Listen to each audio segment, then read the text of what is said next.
this purpose the Son of God was manifested, that he may destroy the works of the devil.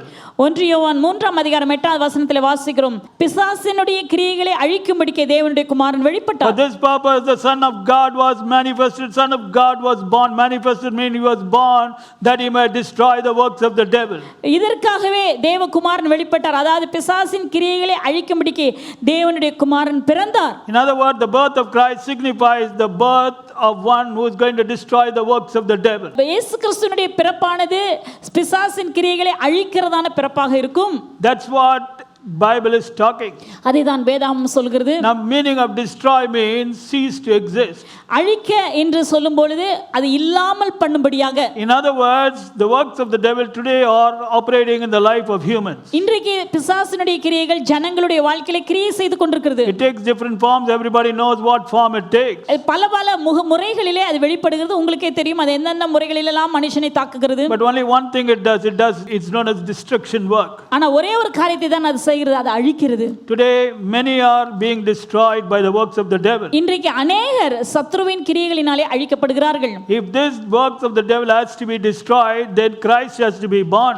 இந்த பிசாசின் கிரியைகள் அழிக்கப்பட வேண்டுமானால் கிறிஸ்து பிறக்க வேண்டும். For this purpose Christ was born. இதற்காகவே கிறிஸ்து பிறந்தார். Today maybe you find it difficult. நீங்க ஒருவேளை இது கஷ்டமாக உங்களுக்கு இருக்கலாம். Lord, I don't understand. How can the works of the devil be destroyed? ஆண்டவரே, எப்படி பிசாசின் கிரியைகள் அழிய முடியும்? I don't understand. எனக்கு விளங்கவில்லை. Everywhere I see the works of the devil are dominating and making the lives of people miserable. Even my life has been made miserable. How can this happen, Lord? I don't understand. எங்கு பார்த்தாலும் சத்ருவுடைய கிரியைகள் மனுஷனுடைய வாழ்க்கையில காணப்பட்டு அது கஷ்டப்படுத்துகிறதையும் நாசப்படுத்துகிறதையும் பார்க்கிறோம். என்னுடைய வாழ்க்கையிலும் அது பாதிப்பை ஏற்படுத்துகிறதை நான் பார்க்கிறேன். How can this happen, Lord? இது எப்படி நடக்கும் ஆண்டவரே? Don't ask like that. அப்படி கேட்காதீங்க. Mary didn't ask like that. மரியாள் அப்படி கேட்கவில்லை. She said, be it unto me according to thy word. உம்முடைய வார்த்தையின்படி எனக்கு ஆக கடவுது என்றார். Blessed is she that believeth, for there shall be a performance of the words which are spoken to her. விசுவாசித்தவளே பாக்கியவதி, கர்த்தரால் சொல்லப்பட்டவைகள் அவளுக்கு சொல்லப்பட்டவைகள் நிறைவேறும் என்றார். The believing of the young girl, ordinary girl, resulted in the birth of one who will destroy the works of the devil. அந்த வாலிப பெண், ஒரு சாதாரண பெண் விசுவாசித்ததினாலே உலகத்தையே கெடுத்துக் கொண்டிருந்த சத்ருவின் கிரியைகளை அழிக்கக்கூடியதான ஒரு நபர் பிறந்தார். In the same way, your believing is going to influence not only your life but the lives of others. அதே போல நீங்க விசுவாசிக்கும்போது உங்களுடைய வாழ்க்கை மாறுவது மாத்திரமல்ல, अनेகருடைய வாழ்க்கைகள் மாறும். Did Mary's life change? மரியாளுடைய வாழ்க்கை மாறியதா? Did Mary's life change after that? அதற்கு பிறகு மரியாளுடைய வாழ்க்கை மாறியதா இல்லையா? Come on, brother. சொல்லுங்க. Her believing first of all impacted her life and then impacted the life of millions. முதலாவது அவளுடைய வாழ்க்கை மாறியது, அடுத்ததாக अनेக கோடிக்கணக்கான ஜனங்களின் வாழ்க்கை மாறியது. In the same way, your believing is going to impact your life and it's going to impact the life of many. This is what today we learn from Christmas. இது அதே போல நீங்கள் விசுவாசிக்கும்போது உங்களுடைய வாழ்க்கை மாறுவது மாத்திரமல்ல, अनेகருடைய வாழ்க்கைகள் மாறும். அதுதான் இன்றைக்கு இந்த கிறிஸ்மஸ் நாளன்று நாம் கற்றுக்கொள்கிற பாடமாம். Imagine no more the works of the devil will be operating in your life. உங்களுடைய வாழ்க்கையிலே பிசாசின் கிரியைகள் இனி காணப்படாது. Because the person who was going to destroy the works of the devil has been born. ஏனெனில் பிசாசின் கிரியைகளை அழிக்கிறதான ஒரு நபர் பிறந்து விட்டார். What a great news God has given for us this Christmas. இந்த நாளிலே என்ன அருமையான செய்தியை தேவன் நமக்கு தந்திருக்கிறார். That's why the message which the angels gave to the shepherds. ஆகவே தான் தேவ தூதர்கள் வந்து மேய்ப்பர்களுக்கு அந்த சுவிசேஷத்தை சொன்னார்கள். What did the angels say? தேவ தூதர்கள் சொன்னதான அந்த செய்தி என்ன? Luke 2:10. தேவதூதன் அவர்களை நோக்கி, பயப்படாதீர்கள், எல்லா ஜனத்துக்கும் மிகுந்த சந்தோஷத்தை உண்டாக்கும் நற்செய்தி. See, now this angel who brought the message to Mary, now he is coming unto the shepherds. மரியாளுக்கு செய்தியை கொடுத்த அந்த தூதன் இப்பொழுது மேய்ப்பர்களிடத்திலே வந்தார். He says, I bring you good tidings of great joy. இதோ நான் மிகுந்த சந்தோஷத்தை உண்டாக்கும் நற்செய்தியை உங்களுக்கு அறிவிக்க வந்தேன். I bring you good tidings of great joy. மிகுந்த சந்தோஷத்தை உண்டாக்கும் நற்செய்தி. See, what is that good tidings of great joy? மிகுந்த சந்தோஷத்தை உண்டாக்கும் அந்த நற்செய்தி என்ன? The birth of one who is going to destroy the works of the devil. சத்ருவின் கிரியைகளை அழிக்கக்கூடியதான ஒருவருடைய பிறப்பை குறித்ததான நற்செய்தி. Which shall be to all people. எல்லாருக்கும் இது மிகுந்த எல்லா ஜனத்துக்குமான ஒரு நற்செய்தி. You know, the angel was bringing the message in the glory of God.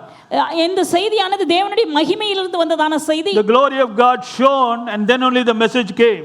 முதலாவது தேவனுடைய மகிமை அங்கே பிரகாசித்தது, அதற்கு பிறகுதான் செய்தி. The glory of God shone round about them. கர்த்தருடைய மகிமை அவர்களை சுற்றிலும் பிரகாசித்தது. How bright the light was, nobody knows. அந்த பிரகாசம் எந்த அளவுக்கு இருந்தது என்று யாருக்கும் In தெரியாது. those days, no electricity. அந்த நாட்களிலே எந்த எலக்ட்ரிசிட்டி கிடையாது. I'm sure no electricity can give such power. எந்த எலக்ட்ரிசிட்டி இருந்தாலும் இப்படிப்பட்ட பிரகாசத்தை உண்டு பண்ண But முடியாது. suddenly from nowhere light is coming, not from human electricity, it's coming from God. திடீரென்று இது மனுஷனால் உண்டாக்கப்பட்டதான மின்சாரம் அல்ல, தேவனிடத்திலிருந்து தேவ மகிமை இறங்கியது. That's why it's called as the glory of the Lord. ஆகவே தான் நாம் பார்க்கிறோம் தேவனுடைய மகிமை, கர்த்தருடைய மகிமை, Visible glory of the Lord. பார்க்கக்கூடிய தேவ மகிமை. Even today, if some message is very, very important, they will spend millions of dollars and advertise, and then only they'll bring the message because they want the people to know this message is not something ordinary, it's something extraordinary. So they'll prepare the hearts of the people, they'll spend millions of dollars, and then suddenly, zoom, whatever message they want to bring, it will come.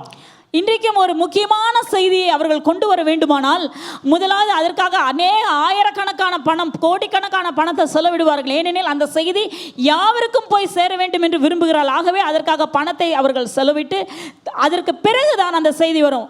என்ன செய்தி சொல்ல போறாங்களோ அந்த செய்தி உடனே வருகிறது. Behold, I bring you good tidings of great joy. இதோ எல்லா ஜனத்துக்கும் மிகுந்த சந்தோஷத்தை உண்டாக்கும் நற்செய்தி உங்களுக்கு Which shall அறிவிக்கிறேன். be to all people. இது யாவருக்கும், எல்லா ஜனத்துக்கும். Not the term, I bring you, but it's going to be to all people. நான் உங்களுக்கு கொண்டு வருகிறேன், ஆனால் இது எல்லா ஜனத்துக்கும் மிகுந்த I சந்தோஷம். bring you.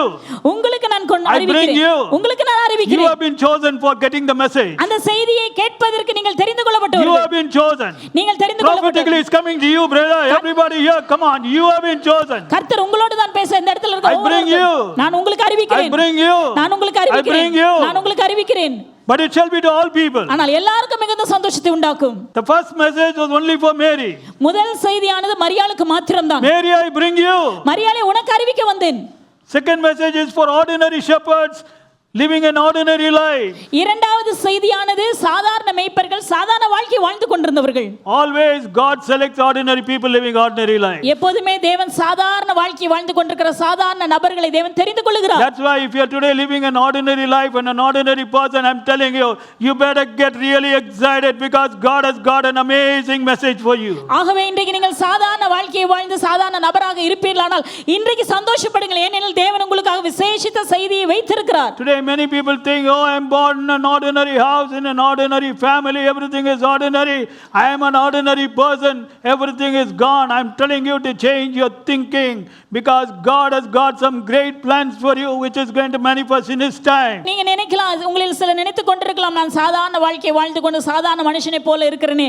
ஆனால் ஆண்டவர் உங்களுக்காக ஒரு விசேஷ செய்தியை ஆண்டவர் வைத்திருக்கிறார். The believing of the young girl resulted in the birth of one who is going to destroy the works of the devil. அந்த வாலிப பெண்ணுடைய விசுவாசமானது பிசாசுடைய கிரியைகளை அழிக்கக்கூடியதான ஒருவருடைய பிறப்பாக முடிந்தது. What does Christmas indicate? Christmas என்றால் என்ன?